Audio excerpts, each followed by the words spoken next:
स्थानिक स्वराज्य संस्थांच्या ज्या निवडणुका आहेत कोकणातल्या, त्याच्यामध्ये महायुती व्हावी ही प्रामाणिकपणानं आमची सगळ्यांचीच इच्छा आहे. एकनाथ शिंदे साहेबांची देखील इच्छा आहे आणि विशेषतः देवेंद्रजींची देखील इच्छा आहे.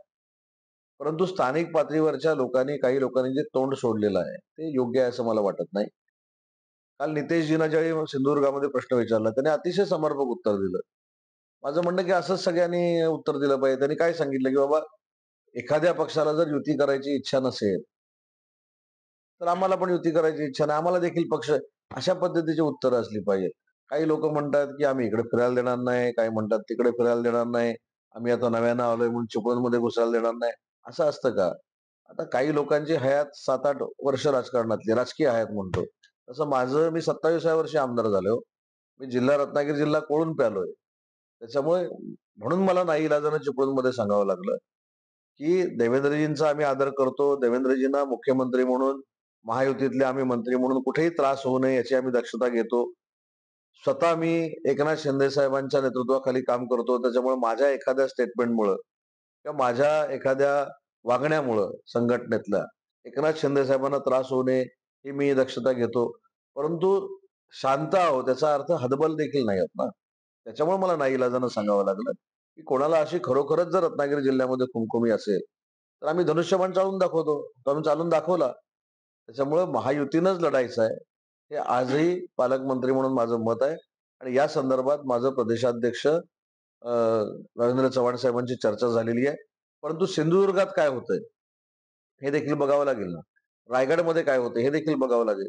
शेवटी सिंधुदुर्गच्या ज्या युतीच्या संदर्भातल्या काही गोष्टी असतील, महायुती होण्याच्या संदर्भातल्या गोष्टी असतील, त्याच्यावर देखील रत्नागिरीच्या युतीचं अवलंबून आहे. जर सिंधुदुर्गामध्ये आमच्या कार्यकर्त्यांना विश्वासात घेतलं गेलं, तिथे चांगल्या पद्धतीचा मान-सन्मान दिला गेला, तर तसंच्या तसं मॉडेल आम्ही रत्नागिरीमध्ये राबवणार आहोत. त्याच्यामुळे सिंधुदुर्गच्या युतीवर देखील रत्नागिरीवाल्यांचं लक्ष आहे आणि महायुतीनंच लढायचं आहे. म्हणून मी परवा बोललो, मी कोणाला दुखवण्याचा हेतू नव्हता. पण मी जे ऐकतोय, ज्या पद्धतीनं काही मंडळी तालुका स्तरावरची, जिल्हा स्तरावरची, ही अग्रेसिव्हली बोलतात. त्यांना मनं दुखवली जातात, याची दक्षता सगळ्यांनी घेतली पाहिजे. आता युबीटीच्या काही लोकांनी मध्ये पत्रकार परिषद घेतली. जे 4 वेळा माझ्यासमोर उभे होते. जसं मुघलांच्या काळामध्ये संताजी धनाजी दिसायचे कुठेही गेल्यानंतर, सकाळी गेल्यानंतर सुद्धा नदीवर किंवा काय, तसं ह्या लोकांना मी दिसतोय. एखादी टीका करावी. त्याने विचारलं, की एकनाथ शिंदे साहेबांना का लागतात? आता युबीटीमध्ये असताना मग तुम्हाला रवींद्र चव्हाणांचे पीए अनिकेत पटवर्धन का लागतात? त्यांच्या मार्फत भाजपामध्ये प्रवेश करण्याच्या गोष्टी का करता? काही लोकं भाजपातली माझ्याकडे पाठवतात, की मी भाजपामध्ये येतोय मला घ्यायला सांगा म्हणून. हे कशासाठी? त्याच्यामुळे राजकारणात तुम्ही युबीटीमध्ये काम करताय. तुम्ही उद्धवजींचं नेतृत्व स्वीकारलंय. तुम्ही त्यांचं काम करा ना. इकडे खड्डे पडले, तिकडे खड्डे पडले. मी सक्षम आहे. हे सगळं करून तुम्ही 4 वेळा माझ्या विरोधात उभे राहिलेले होते आणि रत्नागिरीकरांनी तुम्ही काय आहेत आणि उदय सामंत काय आहे दाखवून दिलेलं आहे. त्याच्यामुळं मी एकनाथ शिंदे साहेबांचं नेतृत्व मानतो आणि देशातला भारतरत्नांच्या शिल्पाचा अनावरण सोहळा हा देशातला प्रथम होता. म्हणून एकनाथ शिंदे साहेब आले होते. त्याच्याबद्दल मला अभिमान आहे.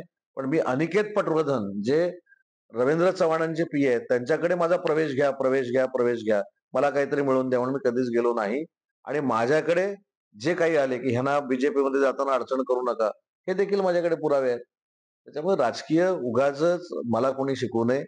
ज्यांना कोणाला त्यांना उभं करायचं आहे, अजून काय राजकारण त्यांनी करावं. शेवटी लोकशाहीतला हा भाग आहे.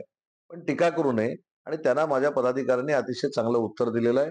हा झाला युबीटीचा भाग आणि आम्हाला महायुतीनंच लढायचं आहे.